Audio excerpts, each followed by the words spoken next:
day 3 of the festival is definitely one of the more challenging. Although, interestingly enough, I suppose it kicks off with one of the heavier favorites of the day, and actually one of the heavier favorites of the festival.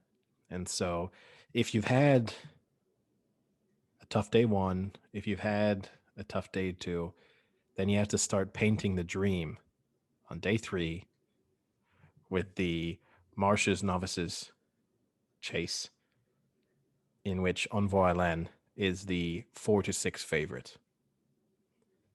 Second favorite is Monkfish at 6-1. Then Shan Blue. Monkfish unlikely to run, yeah. Shan Blue 13-2. Chantry House is 8-1. And then Chatham Street Lad is 10-1. And all the rest are 12-1 or bigger. So, Sam, your favorite day. Who's your favorite pick for the first race? It's probably my least favorite day, actually. But Envoi is one of the festival bankers, unbeaten in 11 starts, but horse for course as well. So he's won at the festival twice. And what's even better for Envoi is that they've just had a going change at Cheltenham from good to soft in places to soft. They had a lot more rain than they thought, so it's gone to soft now. And that's only going to play into Envoi more. He thrives. The horse thrives on heavier ground, and it's going heavier. And after 2 days of cut up from the previous ones, I think it's only going to help him. So, help the horse. So one of my festival bankers, and Envoi for me. Yeah. The tough thing here, I guess, is the only real unknown about a horse that is sort of swept aside every piece of opposition it's faced is that you have had the change of trainer and stable.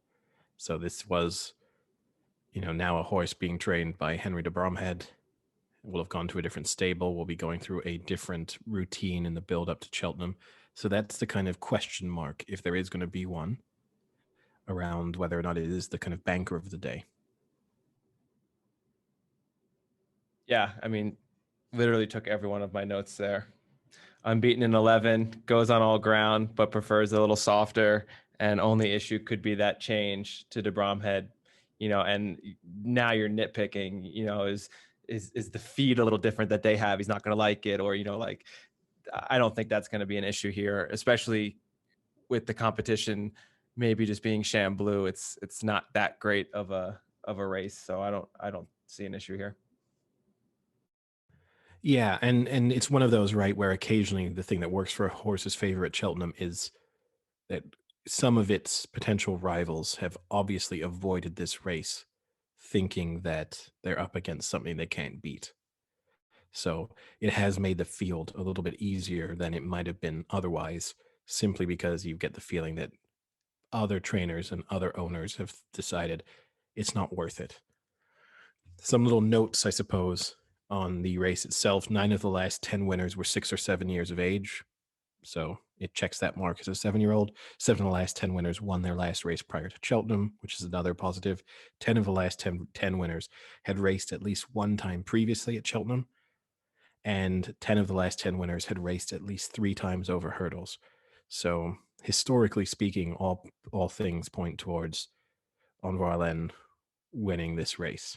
It's very difficult to pick any holes in the form or to pick any holes in its actual potential as a horse. The only reason for doubt is just the new routine and maybe it just not feeling totally comfortable. That can be the only reason I could see to pick anything else.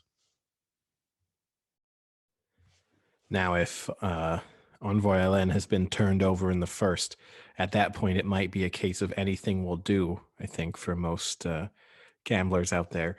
And that takes us on to the second race, which is the Pretence Network Final Handicap Hurdle. Does that please you, Frank, that I gave it the full name? Thank you. Where you have Imperial Alcazar as favorite, priced between 4 and 5-1. The Boss's Oscar at around 7-1. Champagne Platinum at 6-1. Come On Teddy at 9-1. Mrs. Milner and Brinkley at 12s. And all the rest, and Southfield Harvest at 12s as well, and all the rest are 20-1 or bigger. Frank, Open Yeah. race. What are your thoughts? So I am going. So first, I want to put a small shout out to You Know What I Mean, Harry, just because I've always really liked that horse, and I always usually throw some on that horse. I think right now it's down to about 33 to 1 or something like that. So maybe just throw a few on each way. Just you never know. It used to be a great horse. It's obviously not what it was, but it is down a lot right now in the weights. So if it can just maybe have one more race left in it, you never know. But I think I'm going to side with Come On Teddy. So it was third to the favorite Imperial Alcazar last start out, but it's now on 8 pounds better terms, and it only lost by like 4 or 5 lengths in that race. So it was a pretty competitive race, and now has a lot of weight in hand to Imperial Alcazar. It has the course form, which Eddie always likes to point out is important for Cheltenham. If you've raced there before, especially if you've won there before, and it is really good, goes well on soft ground. And as Sam alluded to, it has gone to soft ground. So I'm going to go with Come On Teddy at 10 to 1. I think it's pretty fair shot.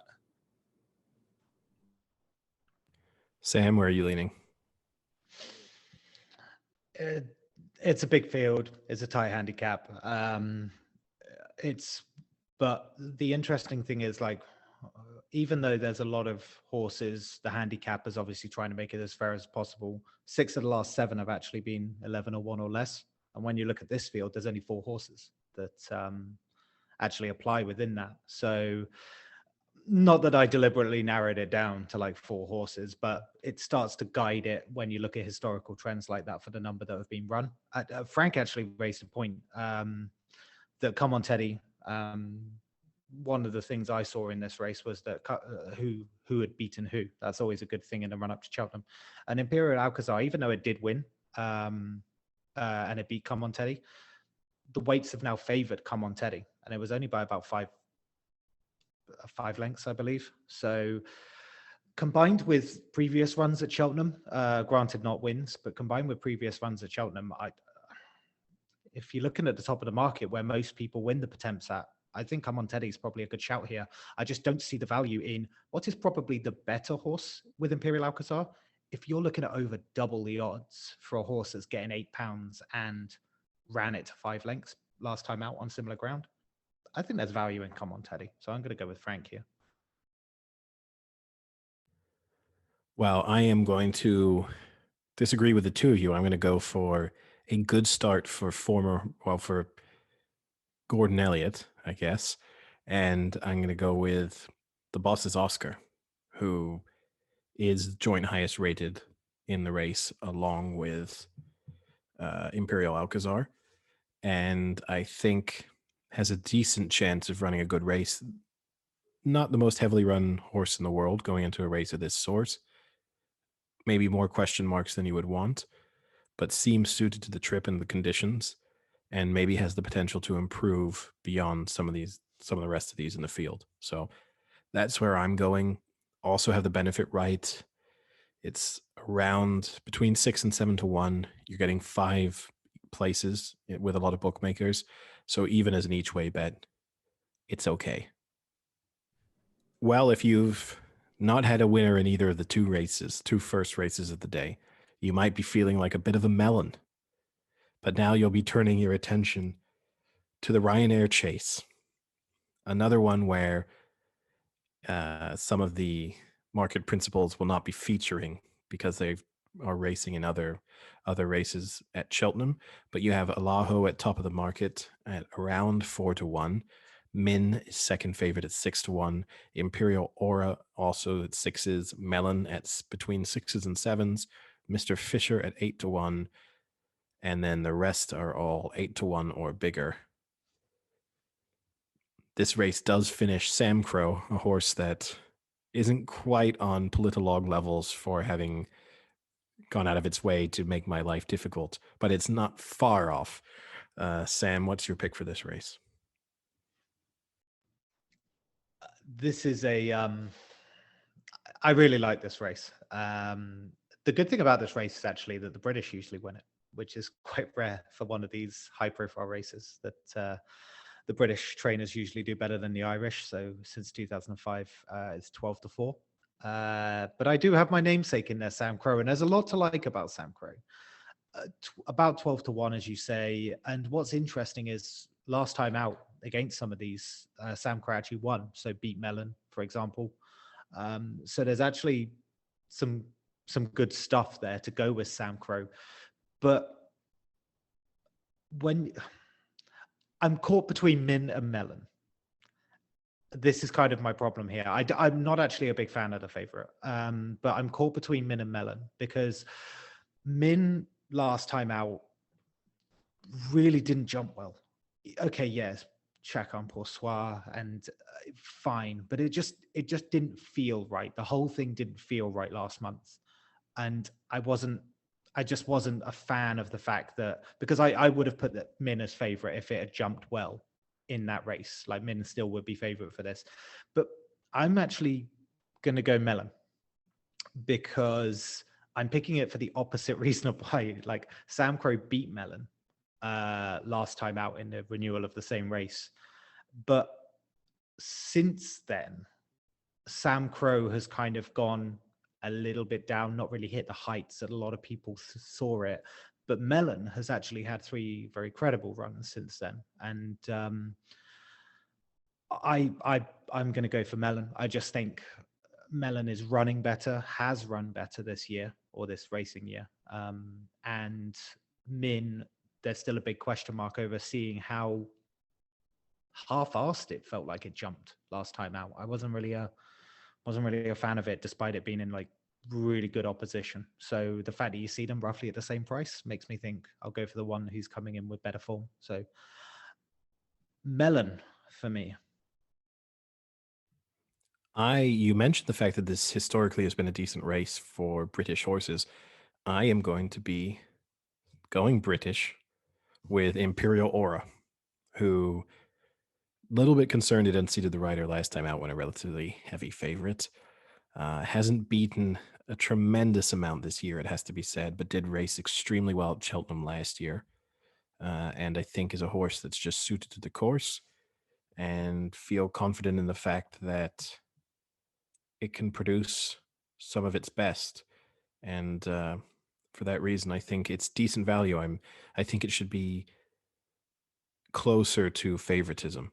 The fact that you're getting a little bit more value, and it's been priced in that kind of joint second favorite range, I think is a little bit too big.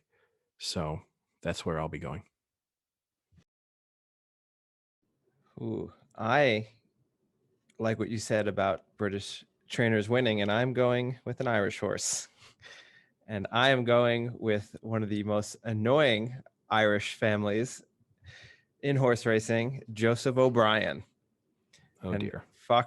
Fakir, oh boy, Deodoris.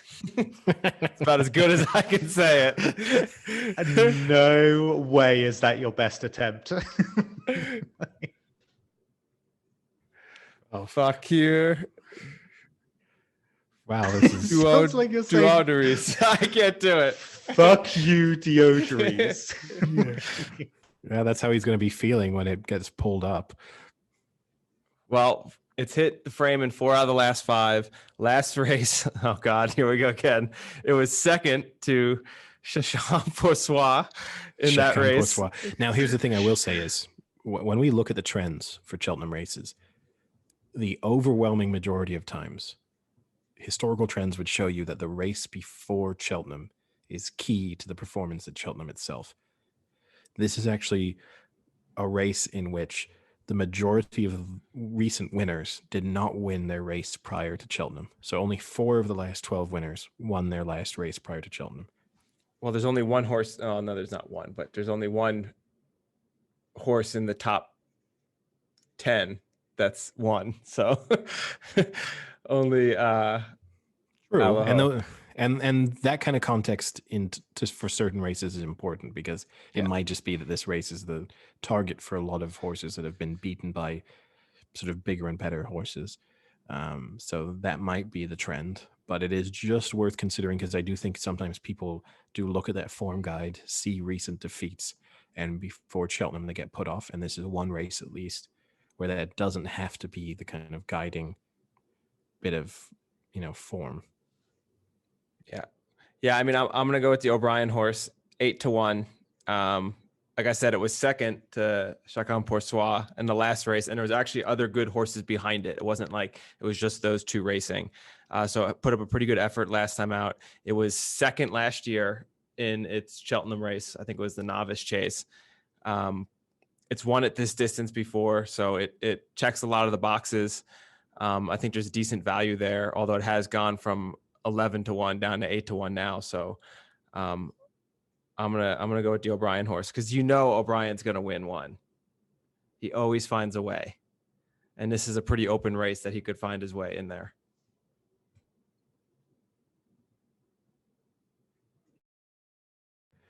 It is true.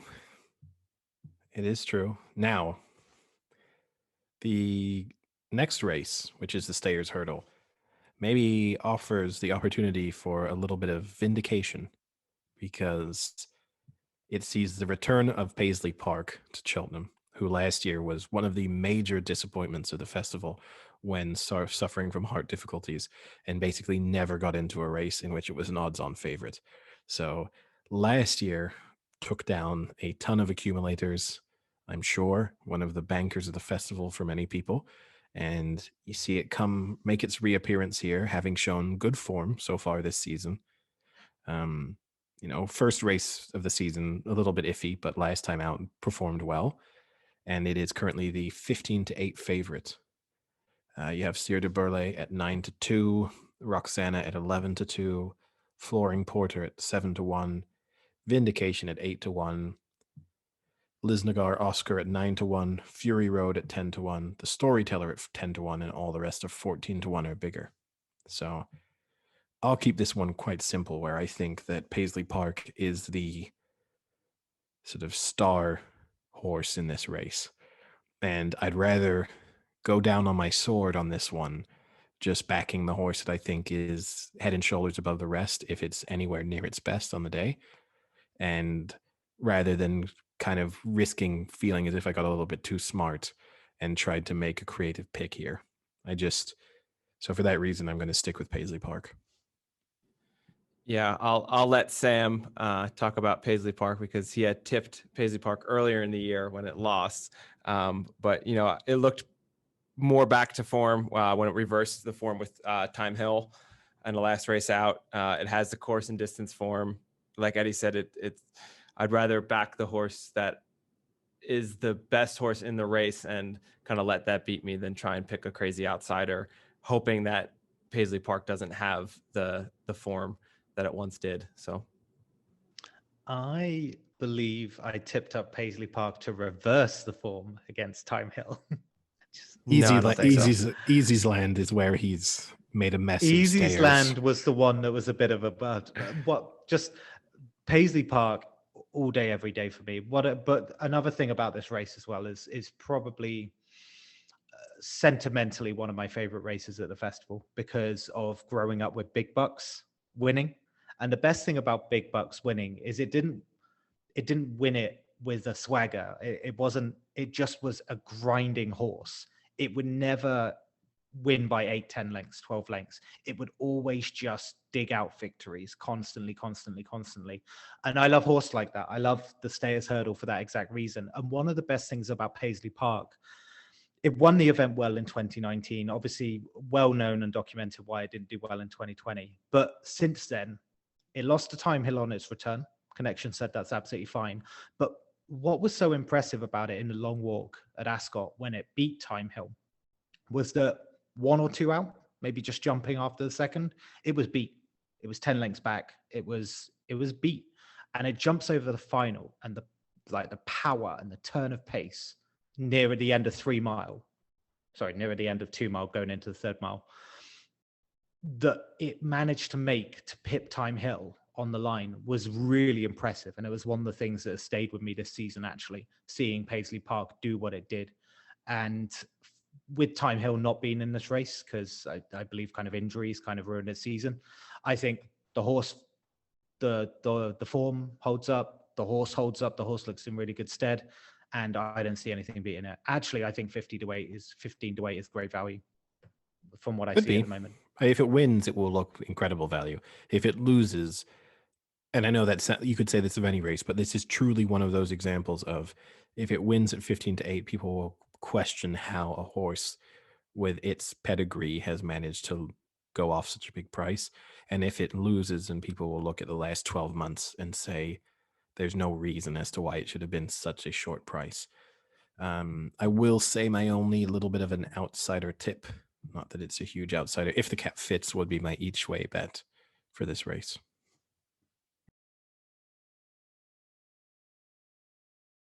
Don't be worried about Paisley Park.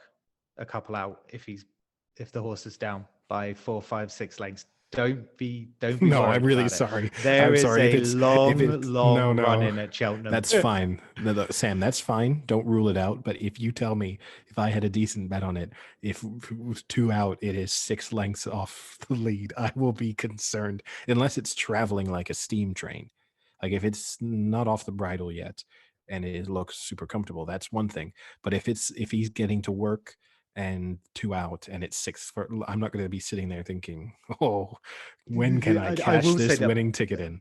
Paisley Park does remind me in a way of big bucks, where like Ruby Walsh would always be on the bridle earlier than most, even when it ran against like Solwit and people off the bridle, you mean?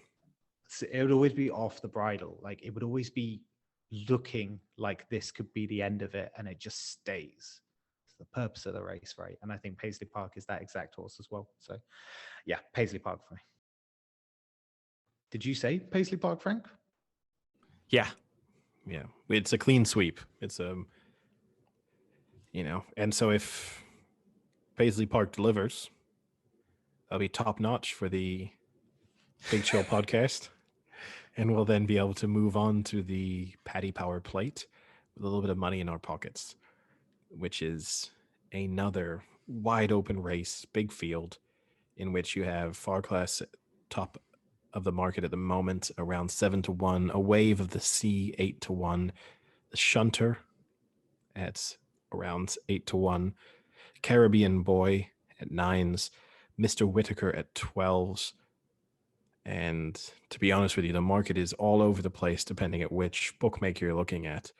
But it is an incredibly open field, and you could make a strong case for around 10 horses in this field, I would say. So on that note, Frank, convince us. All right. Well, you have another O'Brien with a similar name in Fille Duodris, but I will not go with that one today.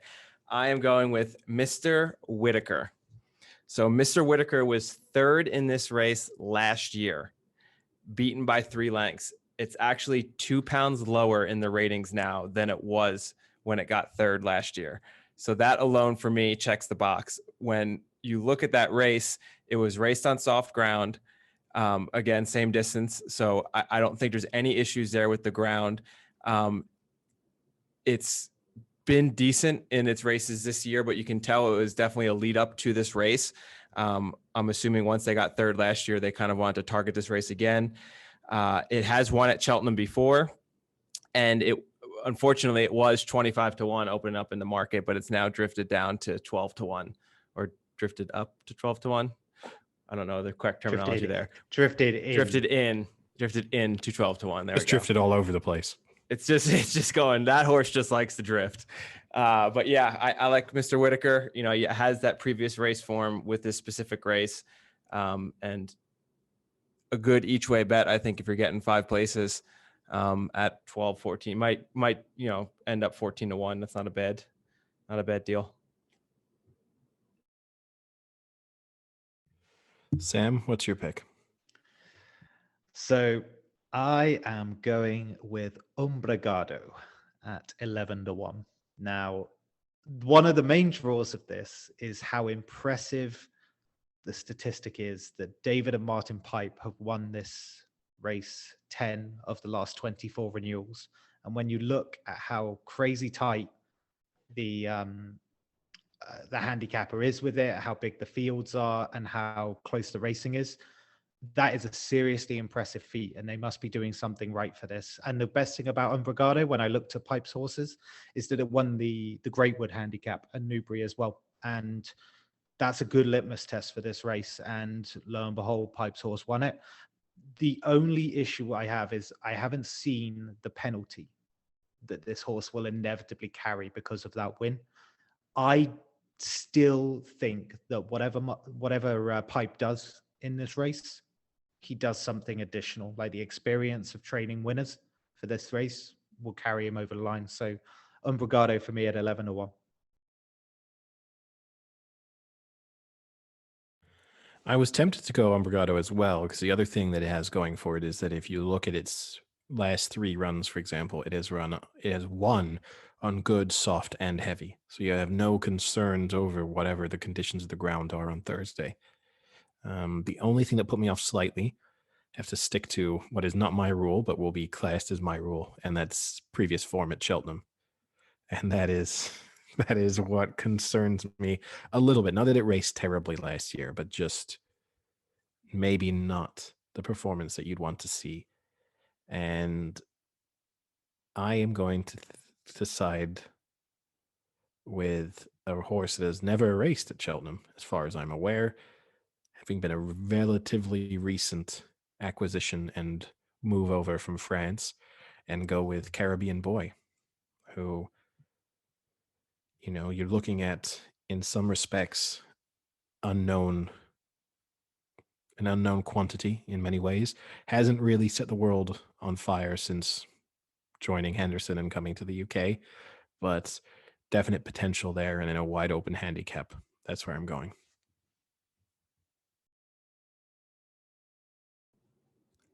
I think we can cut this, but I think Umbrigado is out of the race. Really? I have no bet on it anymore. Strange. Off of William Hill. No. I'm still getting it. No news from the yard. It's just William Hill that's missing. Everything else has it. William Hill's missing it, and actually Mansion is also missing it. Might be something to do with betting irregularities then or something, or they've seen a pattern. I think it just happened as soon as you tipped it, Sam. So it might be. They might hear our podcast. They heard my March Madness picks, so now they're really listening. Are we cutting that then and going on to the next one, or are we keeping all this? Well, I guess we have to cut it now, right? Yeah.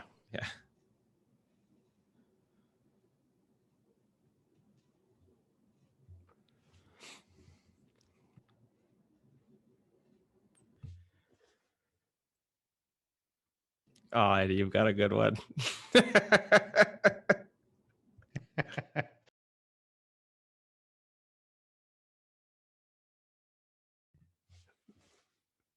So we've made our picks for a relatively wide open race, and we have another big field and another race in which there's no heavy favorites featuring.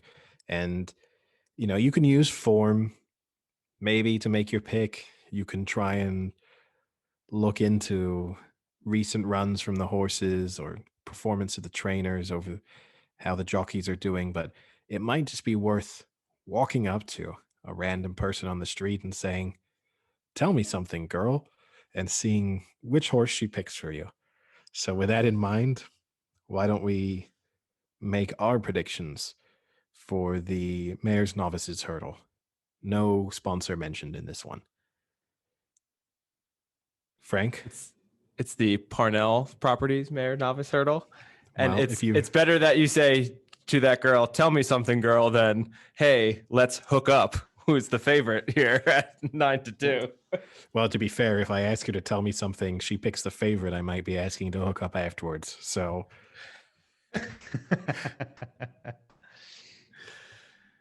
So I'm going in this race for Royal Kahala. It beat Hookup already once this year on worse terms weight-wise, and it lost to Rosie's Hollow, who's next in the betting by 2 lengths, but it's now 9 pounds better off from that race. So has solid form on soft and on soft to heavy. So I don't think that's an issue. All 3 of these horses that are on the top here have all raced each other, and to me, I don't understand why Royal Kahala is not the favorite here. I'm assuming Hookup, obviously, because it's a Mullins horse, it's gonna get some pull onto the top of the market, but it seems to have the best form, and with the current weights, I think it's got a chance to come out on top. I'll be quick and say I agree with you. I do think it's one of those instances where if this was a horse with a big name trainer, the price would be a lot shorter. But because it is a lesser known trainer, and I think the form doesn't quite carry the same weight, so for that reason, I'll stick with you. See, I've got Hookup at 5-1 and Royal Kahala at 4s. So I've got Hookup as second favorite. Yeah, and Royal But Kahala, anyway. I think, is favored in most places. Yeah. But I think each one of them you're seeing between 4 and 5-1. So Willie Mullins and Mares Racing is a match made in heaven, right? He's got Constatista in the first Mares on day one. This is a new race. It's been run 5 times, and guess who's won it all 5? Willie effin Mullins has won this every time. Oh, his middle name's P. That's Willie P. Mullins. I am going with Hookup. And what I like about Hookup is that it didn't jump that well last time out, but it ran as a 50-1 shot in a race with Appreciate It. And so we've all taken Appreciate It in the Supreme, so you've got to give that a really good amount of form. But nothing was wrong in that race when you watch a replay. Nothing was wrong with its like line speed or drifting. It just had a day where it didn't jump as well. But I think if Mullins corrects that, there's a reason this has gone into 5-1. And I think people must be talking about it quite nicely. So I'm going for Hookup.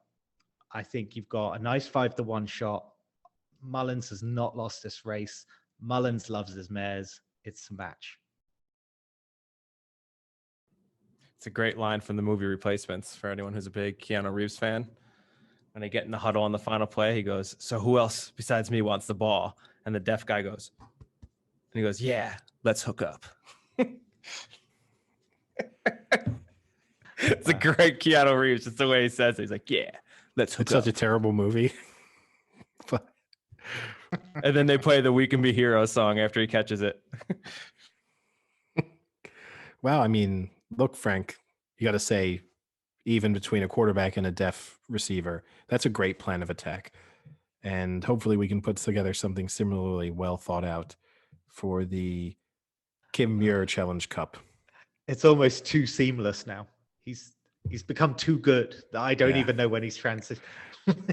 I know. There are people who have no idea. They're just like, I don't get what these jokes are. They have yet to realize that they're all horses in the races. Yeah. And what's funny is very rarely do we even tip up the horse that he uses.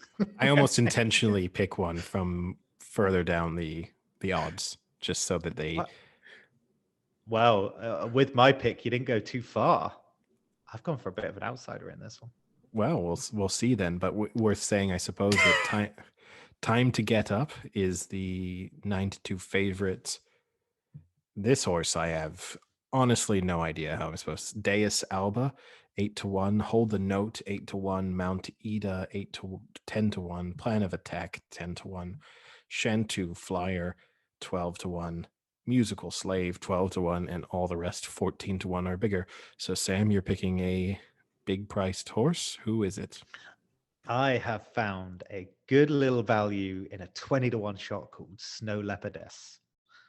So again, a pinch of salt with not a pinch of salt with a Kimio, but this is a difficult race. It's notoriously hard to back, and it's notoriously hard to find winners in this one.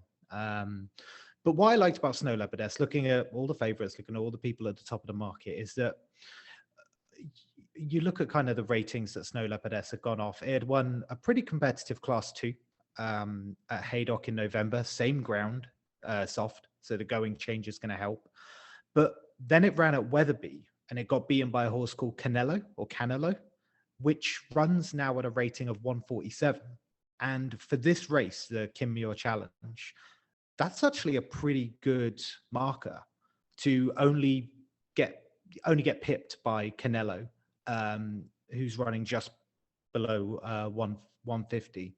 That's a pretty good race, and that's a pretty good marker. So for me, it won a class 2, it stepped up to a class 1, lost to a horse that runs off a pretty decent rating, has the ground going for it now. So tiny bit of improvement, 20-1 looks solid. So Snow Leopardess, each way bet though. So you're getting quarter the odds. So top 4 places, you're getting 5-1. So it's pretty nice. Now there's some sound logic behind that. Personally, I'm going to go for Hold the Note, who I was impressed with last time out, just in terms of the stamina that it showed, which in what could be an incredibly testing race, it's a horse that didn't race tremendously well early on, looked beaten, and then picked up again. And so potentially testing conditions, potentially testing field. I like citing for a horse that's shown stamina and fight. And for that reason, at 8-1, also encouraged slightly, I suppose, by the fact that there's a little bit of money coming for it. Now, again, I said earlier on that there were races in which having won last time out is not the greatest sign for Cheltenham. This is another one of those, because this time around, only one of the last 12 winners had won their race prior to Cheltenham.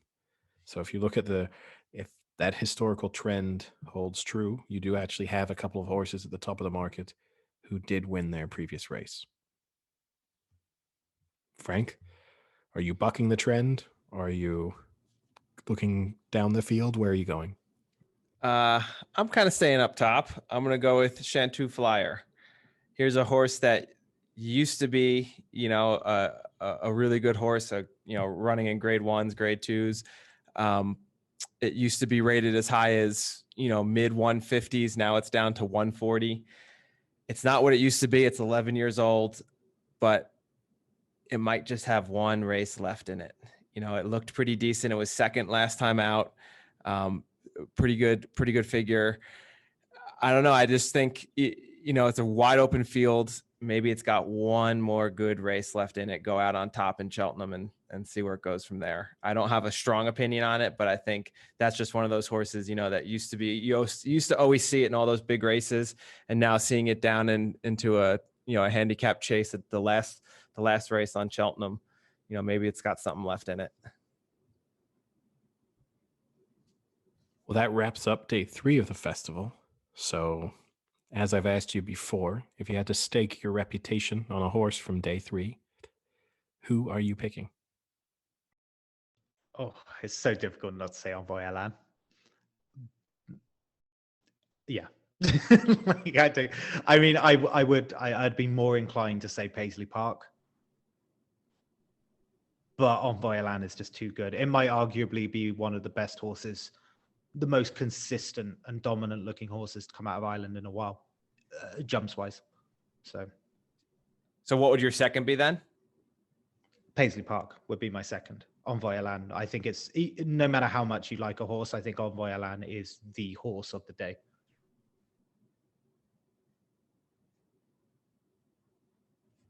Yeah, I'll go Envoi Elan as probably the banker of the day. To throw a second one in there. I kind of like Come On Teddy in that second race. It has the course form. It's getting a lot in the weights compared to the last race that it lost to Imperial. So I'll go with Come On Teddy as my other one. I would go for Envoi Elan, I think. But I agree with you. I think there's 2 excellent candidates there. Not an most original pick ever, right? I might lose my reputation on that selection. I definitely can't gain any reputation by picking an odds-on favorite, but that's how I would rate my confidence for day 3. Day 4 of the festival. Wait, but Eddie, you're forgetting to tell the listeners. You strike on Thursday. Tuesday, Wednesday, Thursday, that's Eddie's day at Cheltenham. But historically, Thursday is my day. I have managed to have a Thursday at Cheltenham where I had every winner. And I didn't do that by obviously just betting across the board. It literally, there were probably 1 or 2 races where I had maybe 3 selections in them, but fundamentally managed many races with only one. But yeah, Thursday at Cheltenham is usually my day. Wow. Considering how competitive it is, pretty impressive. Don't feel that confident about this Thursday at Cheltenham, but we'll have to see. Hopefully Tuesday and Wednesday have been good. Now, day 4.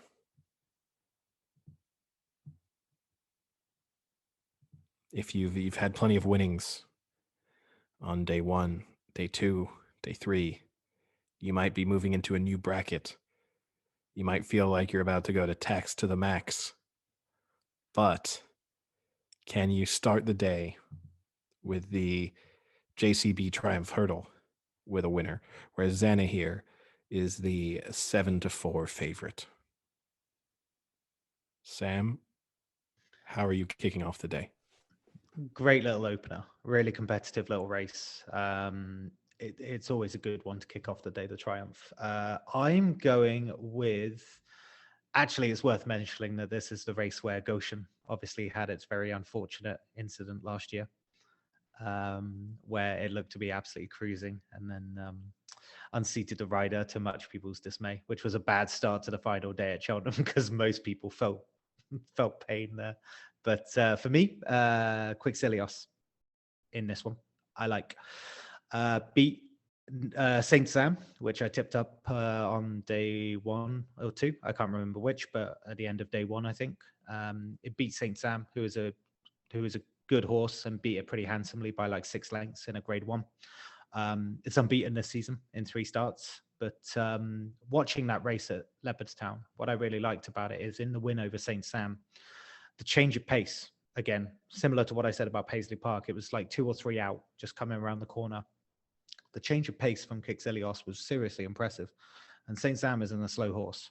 And just watching that change of pace, watch it continue to stay on. And it also pushed the horse as well, which I like. Sometimes if it eases it up, you're not really sure how it's going to act on the day if it is under pressure. But it was good to see it constantly riding it and see it extend its lead. So for me, Quixilios is I think it's really close, right? You've got a 13-8, 9-4, 4-1 from what I can see. But out of the 3, Tonic almost had me leaning more, but I just saw the slight more value in Quixilios. So yeah, that's me. I'm surprised, Sam, right? Because you were in awe of Paisley Park with the closing ability it showed in its latest appearance. And by the same logic, you would have thought you would have been siding for Tritonic in this race, who last time out managed to close a rather large gap after the in the final sort of 200 or 300 yards. I personally think that Zanahiyr is a worthy favorite here. Quilixios, the question marks I have is I have no idea what it's beaten.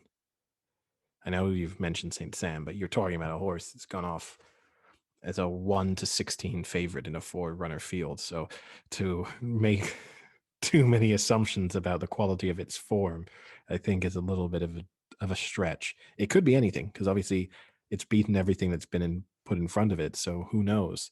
That's all you can ask of a horse. But it does seem like sometimes you get those horses running in Ireland who are a bit flat track bullies and have been able to position themselves in ways where they've never really tested themselves up until a moment when they come unstuck. And I could see that happening here. So I think Zanahiyr is a good horse and I think deserves favoritism. And for that reason, it will be my pick.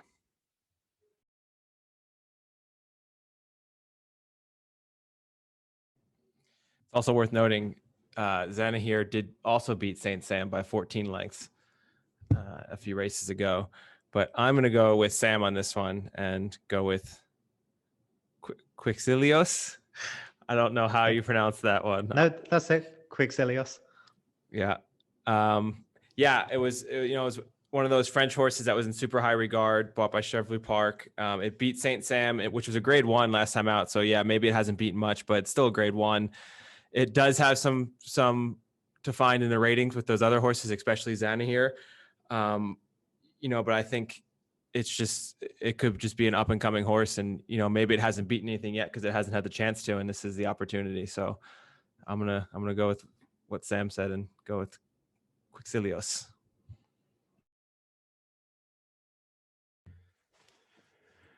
It's a risk siding with Sam, and if by the time this episode airs, people will have maybe seen his picks for the first 2 days.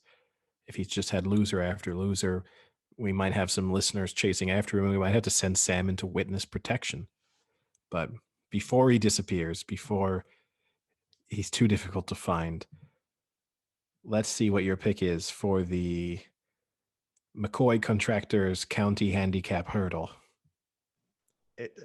Known as the county hurdle. The way I said contractors there too. But anyway, we have Blue Lord as the 8-1 favorite, third time lucky, 8-1 joint favorites, and basically a wide open field where there's value basically everywhere. So Sam, is it witness protection or is it another plane? This is a stupidly tough race, and what's interesting about this race when you watch it is not only is it fiercely competitive because of the number of runners, but it's only over 2 miles and there's only 8 fences, and it's on the new course, which is sharper turns, the new course.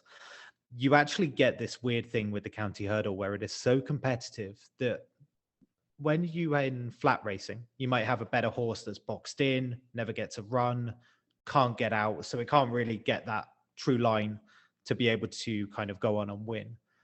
I have watched plenty of county hurdles where that will happen. Sometimes you'll see a horse that's absolutely cantering, but it can't get out.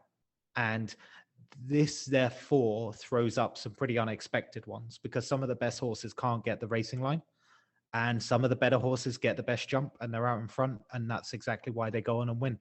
So it's a really interesting race in that respect. For me, I really like 50 Ball at 12-1. Is a decent horse. It came second in the Betfair Hurdle, which is a really good race a few weeks ago, and it lost to Soaring Glory. And again, what I was saying about that horse going up against Appreciate, I can't remember the one I was thinking of now, but in the one going up against Appreciate It in the Supreme Novices, Soaring Glory is actually 4th favorite in that race, the opening race of Cheltenham against Appreciate It. But what one of my notes is here is that because this is on the 3rd day, is like, watch that race, because if Soaring Glory has a good race in the Supreme, 50 Ball's form suddenly looks a lot better and it will have a lot more value. So I would see that 12-1 going into not too far of potential favoritism. Now, of course, there's other horses that may have a similar logic and argument to them, but I just think that the Supreme Novices is a really high standard of race. If you see horses with form in that race that then show like a higher degree than the horses that raced against it, would be something to seriously consider later down the card. So for that reason, 50 Ball for me. So, Frank, who are you picking? Yeah, so I actually had marked up 50 Ball as well. Gary Moore trained horse, maybe looking for some redemption this year with Goshen from last year. Super progressive. But I think this is one of those ones where it's such a big handicap, you kind of just go with the names and with the heart. And Sam, you mentioned it's only a 2-mile race and it's only 8 hurdles. And if there was ever a race that our Eddie could finish, it might be this one at 2 miles and only 8 hurdles. So with that, I'm going with Edward Stone as my pick. It actually does like hurdles more than a chase. So they have kind of been going back and forth between hurdles and chase, and it's a lot better in hurdles races. So it is the right distance. It does like the 2-mile races. So with that and with the name, I think that's going to be my pick. So obviously not too much in on this one, but I think sometimes you just go with the name. Well, I won't be making a name-based selection here, but I'll be opting for Third Time Lucky, who I think is well in with the handicapper. One of the biggest market movers so far of the Cheltenham Festival. Was bigger than 20-1 not long ago, and now all the way into 8-1. and that price could continue to shorten over the next few days. So I think you always see, you can count on Dan Skelton, Harry Skelton having a couple winners, and I think this will be one of them. Now, some Big Chill podcast listeners will know that in the past I've bored both Frank, Sam, and listeners with some coverage of the Tour de France. But if cycling is your thing, you might be tempted to take a look at Alaphilippe in the upcoming race, who is 8-1 to win the Albert Bartlett Novices Hurdle. You have Statler at the top of the market at 3-1. Frank, what's your selection? So I'm going down the list a little here. I'm going to go and tip Streets of Doyen at 20-1. It was up at 25-1. It's now backed into 20-1. But obviously, I think for an each way bet, it was on a 4-timer, super progressive. It lost last race out, but the 4-timer it was on, it was all at 3 miles. And then they dropped it down and tripped to a 2 miles, maybe just to give it a little bit in prep for this race. Obviously, it wasn't as effective at the 2 miles. So back up to 3 miles, I think it's right in its wheelhouse. Was being very progressive before they dropped it to 2, and I think at 20-1, it's worth a good each way there. Now, Sam, I know you well enough to know that you might be tempted by Barbados Bucks because of the lineage with Big Bucks and how much you like that horse. Before you do that, I will just warn you that I bet on it to win. I'm sure you're heading elsewhere, but I did bet at the beginning of December. I did bet on it at 4-7, and it had to absolutely dig everything out to beat Fantastic-Ass in a very mediocre race. Fantastic-Ass? Fantastic-Ass, not fantastic ass. So I will say this is one of those prices that absolutely stuns me. The fact that Barbados Bucks is 13-2 for this race. Now I've thrown that in. I've not yet to make my selection, but Sam, what's your pick? Your pick's Barbados Bucks, surely. No. I wouldn't. This is one not to pull a Tiger Roll, will not win the Grand National move here. But if Barbados Bucks wins this race, I will be absolutely stunned. Wow. This race is an interesting one because some really, really good horses in the past have won this. So Monkfish won it last year. At Fisher's Cross, Bobsworth have all won it. But the interesting thing about this race is that only 2 of the last 10 favorites have won it. And you get a lot of these great horses, but favorites have a really bad record in this one. And it immediately started making me look further down the field of what could be value there. And one that stuck out for me was Adrimel. Let's do Adrimel at 11-1. 11-1 is what I'm seeing anyway. It appeals because it really, really, really excels in soft to heavy ground. It doesn't mean the heavier the better. It's just either or of those looks really good. And what I like about it is just this sheer sense of progression with it. So it's only run a few times.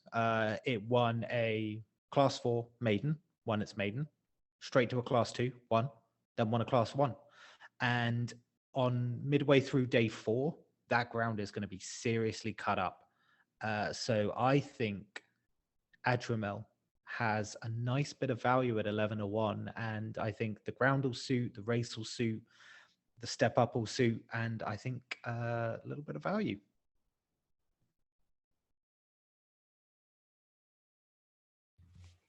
Sound logic in everything you've said there. This is a weird race because although it's not filled with quality, it is filled with horses that have caught my eye over the course of the season, either through good performances or bad. I already mentioned Barbados Bucks, and Ngolo is another one of them that one way or the other has always managed to unseat me, shall we say. I am going to go with a progressive looking horse from the Nichols Yard in 3 under through 5. sometimes have to look for a little bit of value. I think 16-1, decent each way chance. And in a wide open looking race, it's steadily improved over the course of the year. It's raced in a range of conditions from good all the way to heavy. And so for that reason, in a wide open race, seems like a decent selection. So steering away from the Barbados Bucks, Paul Nichols, and instead going for the second string Paul Nichols. Maybe second string. We'll have to see. We'll have to see on the day.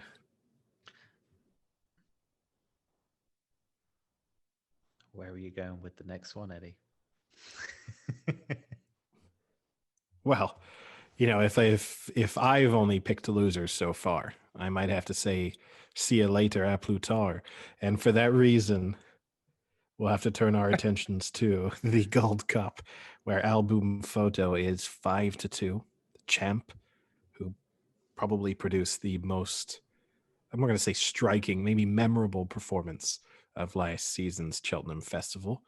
À plus tard at 9-2, and you currently have Royal, the horse that we debated on how you pronounce its name, Royal Pagal, at 8-1. Envoi 9-1, and all the rest bigger. So, Sam, I have a feeling that you're going to go Boum Photo. So, why don't you make this short and tell us why? Yeah, race. Well, it's the highlight of the festival. What I love about Boum Photo though is that they just wheel the horse out for one opener at New Year's Day at Tremor, where it goes off at like 1-8, 1-9. Not many people run against it, and it hoses up. They then wrap it up in cotton wool and next roll it out for the Gold Cup. It hoses up the Gold Cup, and then bar one or two iterations of the Punchestown Festival that they've sent it to, they just repeat.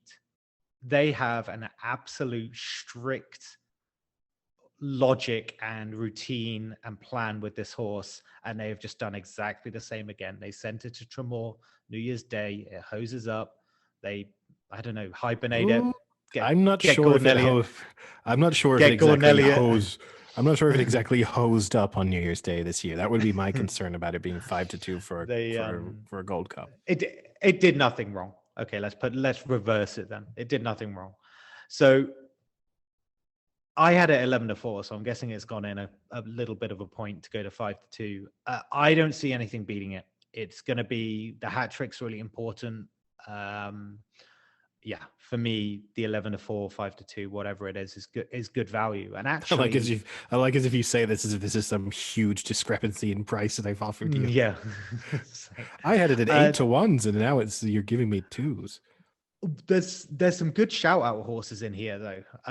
Lost in Translation, Native River, Froden. There's some old horses in here. Like I know frequently 7 to 9 year olds win this race, but there's some old horses in here that have been around the block multiple times, and so it's always interesting with this race that Frank mentioned it with kind of like Shantu Flyer. Like some of these horses always put in one final hurrah, and I wouldn't be surprised if you see someone like Lost in Translation put up a really good maybe second or third. But for me, it's Boum Photo winning the Gold Cup. Yeah, I mean, this is a race that historically is dominated by 7 to 9 year olds. So 11 of the last 12 winners were 7 to 9. So it isn't a race that favors the older heads. I wasn't overly impressed by Boum Photo's comeback performance this year, and not impressed enough to think that that 5-2 for a Gold Cup, or even 11-4, even 3-1, if you could find it in places, is a fair price for a horse in a very challenging race. For that reason, I'm going to go with À plus tard, who I think, when you look at the horses it beat last time out, in Envoi, who's appears in this race, Melon, and Allaho, you are talking about horses that form could be seriously franked by the time this race comes about. And so for that reason, at 9-2, I think it's decent value. I mean, it's big enough price right where you could take it each way, and I think I'd be very surprised for it not to be figuring in the finish. I was a little unsure about this, but as soon as I heard Eddie say he was not impressed with Album Photo, it just made me want to go all in on Album Photo. I might double Album Photo and Politolog. That might be my Cheltenham double. Well, to be fair, if you did a double on the day of Barbados Bucks and Album Photo, if that comes in, you've had a good festival. That's true. Yeah, I mean, I kind of have to agree with what Sam said. I mean, it looks like they've just got this down to a T on what they want to do with this horse, and they know the game plan. They know this horse so well now at this point. I think you kind of have to go Album Photo here. I kind of agree. I don't like it in the sense that it is a pretty short price for such a competitive race. And I kind of do agree with Sam a little bit. You could just have any horse on the day that it just clicks. I mean, even think of a horse like Native River. I mean, that's an ex-Gold Cup winner. It's been a few years back. It's now 11 years old. Yeah, but, it won last time out. And, maybe all the right things click. It's got one great race left in it. It's done it before on this exact race. So, who's to say it can't? And that's kind of the part I think that scares me. So this for me, I think, as it often is actually with the Gold Cup, I would say it's more of a watching race than a betting race for me, because if I had a bet, I think it would be with Album Photo, but part of me wants to see Album Photo be beat. It'd be nice to see another horse beat it. So that would be my pick, but I think this is a powder dry race for me. Well, Frank will be staying away and just wishing and hoping that Album Photo loses. But will you be staying away from one of the most testing challenges of the Cheltenham Festival, where the Stayers once again make an appearance in a difficult test of stamina in the Fox Hunter Chase, which again, as I mentioned in the day 1, day 2 preview, another one of the races that is traditionally features amateur riders, but this time around, because of COVID restrictions, it will be professional riders taking the reins. So a little bit different to how you'd normally see it run. The top of the market, you have Billaway at 5-2, Bob & Co. at 9-2, Red Indian at 8-1, It Came to Pass 9-1, Stalker Walker 9-1, and all the rest are 10-1 or bigger. Frank, what's your selection then?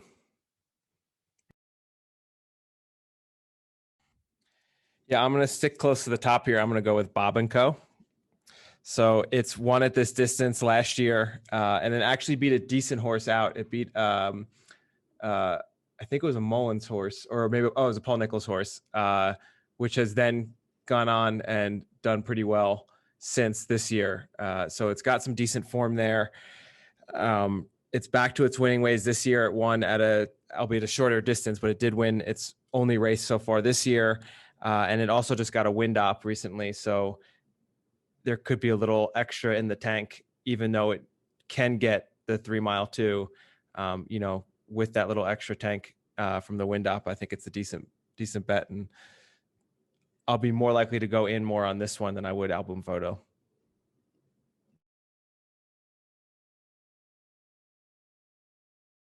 Sam? Really? That's surprising. Like, this horse, Bob & Co. had a pulled up race about 4 or 5 that was atrocious at Warwick. But look, you're not wrong. Like, since that terrible run that it had, that kind of is well documented about how poorly it jumped and drifted, it won a Class 6. But dig into that Class 6, and it actually had a rating of 150. And so you remember me talking about how 147 is a pretty good metric. It had a rating of 150 and then went off in another race at 155. To give you an idea, Album Photo runs off 178. Like, according to the ratings, Bob & Co. isn't that far. It's 20 off. But It's not Pretty terribly far. significant. It's pretty significant, but the Now, Fox here's the Hunters interesting Chase thing is not the creme de la creme. You started off as if you were disagreeing with Frank, but now it sounds Yeah, like you're agreeing with him. No, because it was one of those ones where like I watched the Warwick race and it was just weird. It was weird how poorly it jumped for how well it was kind of like looked into and fancied. But then what you look at what it's done after, I actually think it's the bet. It runs well in soft ground as well. And so the 9-2 seemed pretty good for me. So I swung right around on it, mainly because I couldn't really justify an argument for the other horses as much as the recent form for Bob & Co. So. Okay. I mean, this is an interesting Clean sweep, one. Eddie? Not a clean sweep. I'm going to go right to the top of the market with Billaway, who I think has the standout form of the horse and any of the horses in this race.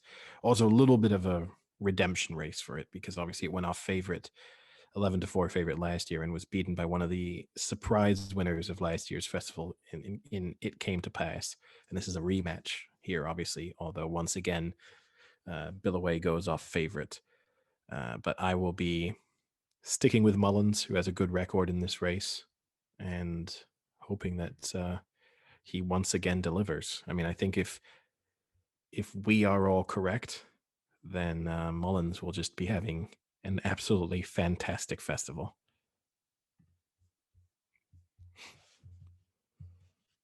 Oh, it doesn't stop there for Mullins on the next race for me. I'm sure it doesn't stop for you when it comes to Mullins with the next race, because Sam, as we all know, you are something of a cabaret queen.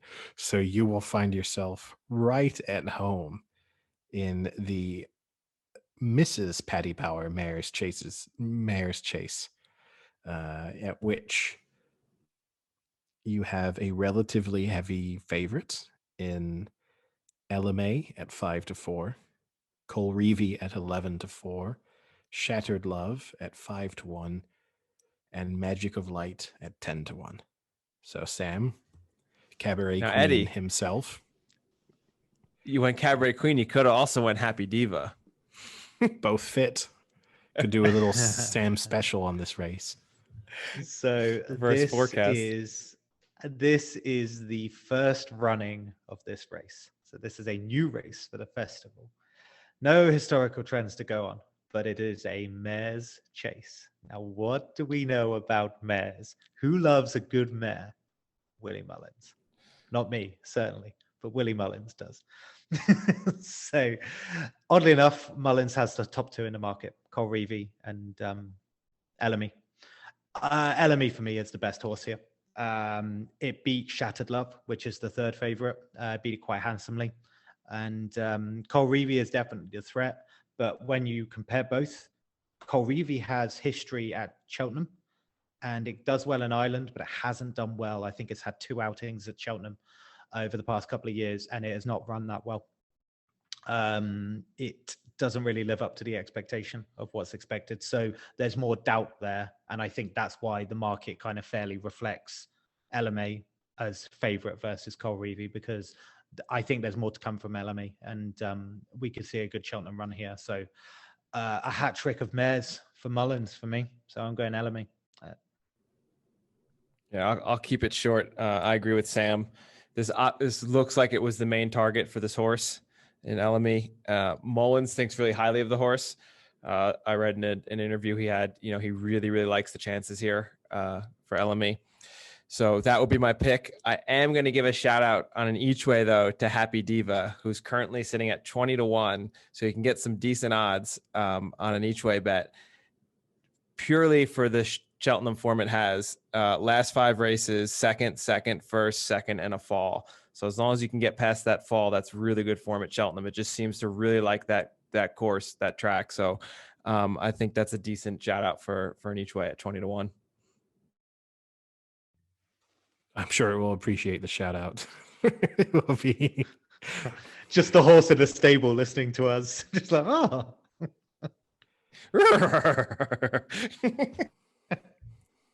I love how it can't speak English but can understand it. It's lovely. I am going to make this a big, chill, clean sweep. I was tempted by Cole Reevy, but I think that the win over Asterion Forlange, which obviously relied on Asterion Forlange falling, makes its form look a little bit stronger than it really is. So I'll make this the pick right across the board here.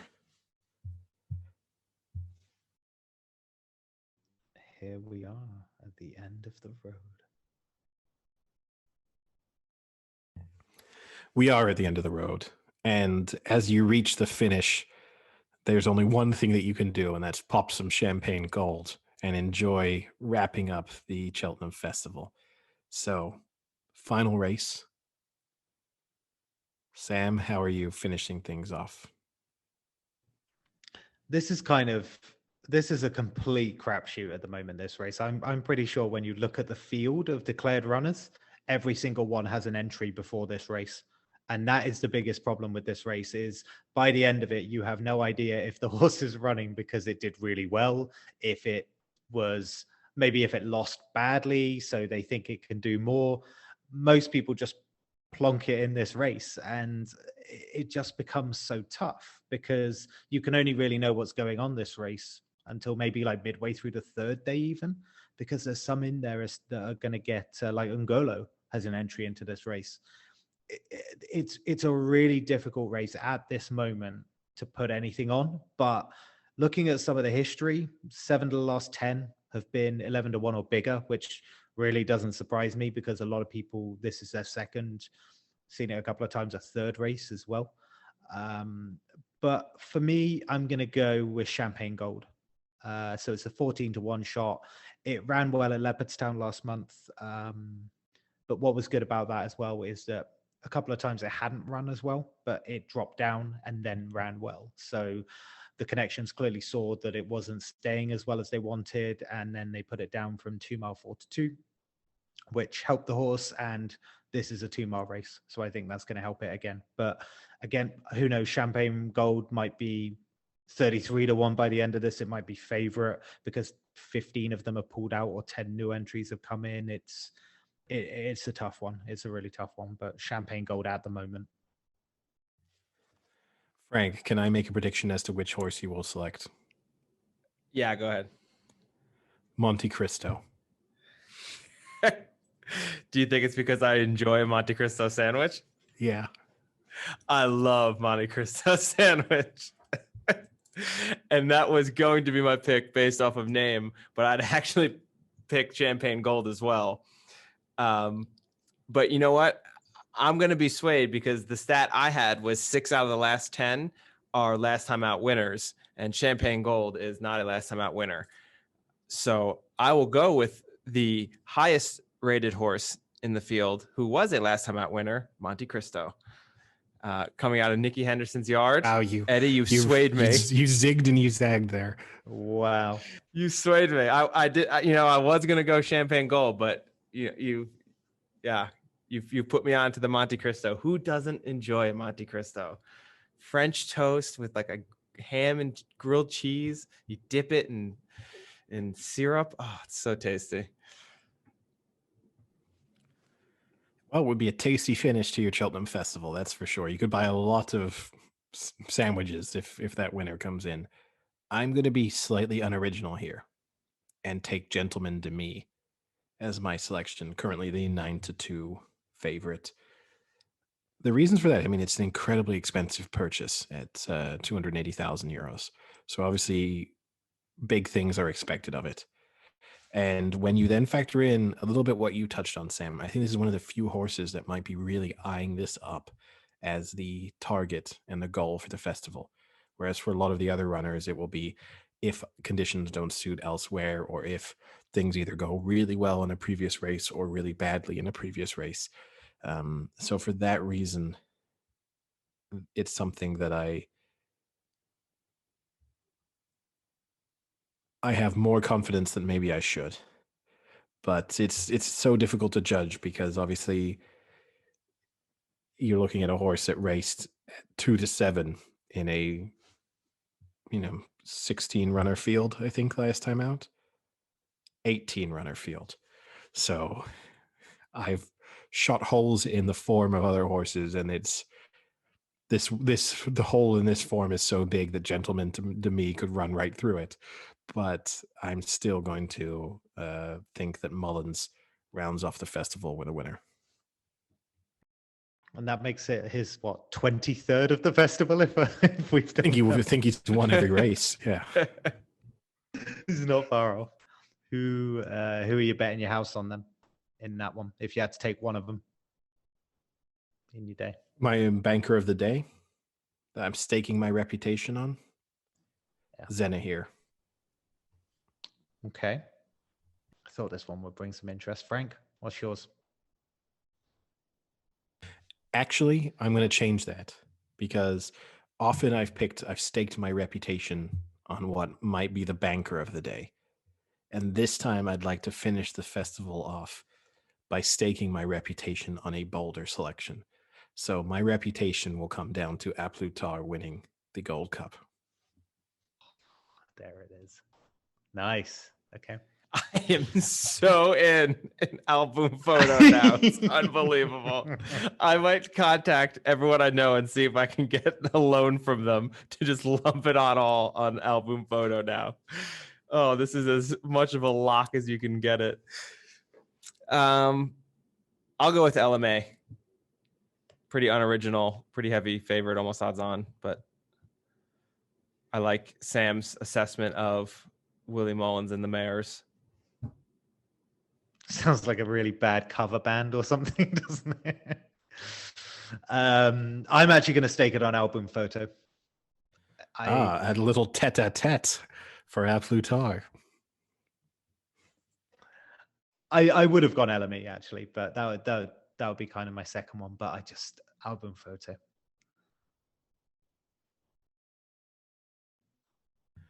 Right. Well, I guess it's worth mentioning, if people want a summary of all of our selections from across all 4 days of the Cheltenham Festival, they can follow us on our social media handles. So the Big Chill Podcast on Instagram, or the Big Chill Podcast on Twitter, and we'll be posting a summary of all of our selections, and then also before each race, particularly on Twitter, posting a selection, live updates, all the information you need to know, any changes in the runners, any notable drifts or notable movements in the betting odds. It will all be there for you. So make sure to follow us. And if you're listening on the podcast itself, you can obviously also follow us on our relatively new YouTube channel. So again, search for the Big Chill Podcast and you'll find us there.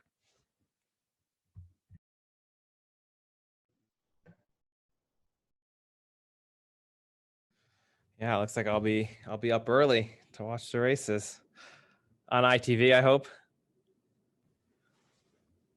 Yeah, on ITV. I mean, I guess you're lucky, right? Because you've had we're closer together at the moment. Oh no, you don't have daylight saving. Nope. We in Arizona do not participate in daylight savings. There's one other state. Do you know the other state? Kentucky. No. Oregon. No. It's kind of a trick question because it's really not a state. Hawaii. No, it's not a state. What do you mean it's not a state? Frank hates Hawaii and Hawaiians. Yeah, it doesn't make sense. But isn't one of them like Kentucky, isn't it? Where like the state is halved. So half of them half of them change, half of them don't, or something weird like that. I don't know. That would be a fun fact if it's true fact. Yeah. Right now it's just a fun statement. Yeah, no, the good thing is that Europe hasn't switched their daylight savings times yet. Because once they switch, then it becomes an extra hour for me, which would be unfortunate.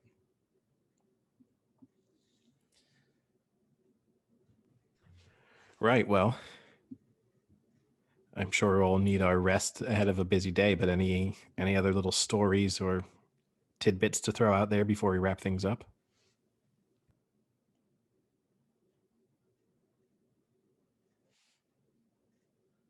Come see me if you need more tips on March Madness.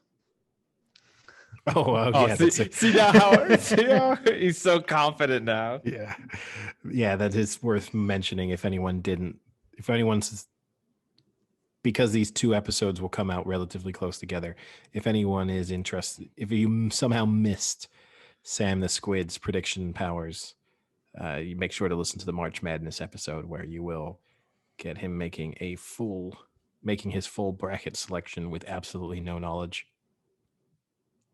How could you not? Quite impressively picking. Well, we say this before it starts. It might also go horribly wrong when Gonzaga loses in round 1. I love that he enjoys Gonzaga. He has no idea where they are, no idea what the mascot is.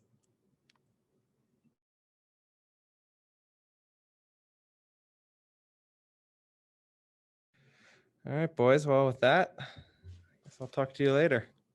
Yep. See ya. Cheerio.